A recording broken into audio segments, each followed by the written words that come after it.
গান বাজনা হারাম ফতোয়া দেওয়ার পর ঝিনাইদহের শৈলকুপায় দুই পক্ষের মধ্যে সংঘর্ষ হয়েছে। এ সময় আহত হয়েছে নারী সহ 10 জন।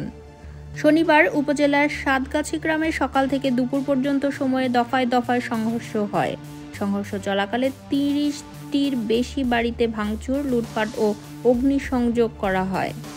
স্থানীয় সূত্রে জানা গেছে, সাতগাছি গ্রামের কাশেম মোল্লার ছেলের সুন্নাতে খাতনার অনুষ্ঠানে গান বাজানো হয়। গতকাল শুক্রবার জুমার নামাজের সময় মসজিদের মুয়াজ্জিন ও মসজিদ কমিটির উপস্থিতিতে ইমাম হাকিম মোল্লা গান বাজনা হারাম বলে ফতোয়া দেন। ওই ফতোয়া দেওয়ার সময় কাশেম মোল্লা বাধা দেন। তখন মসজিদের মধ্যে দুটি গ্রুপের মধ্যে বাকবিতণ্ডা হয়।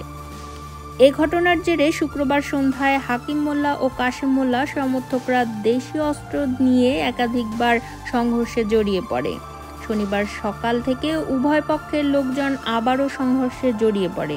সে সময় ভাঙচুর করা হয় অন্তত 30টি ঘরবাড়ি, আগুন ধরিয়ে দেওয়া হয় কয়েকটি বাড়িতে।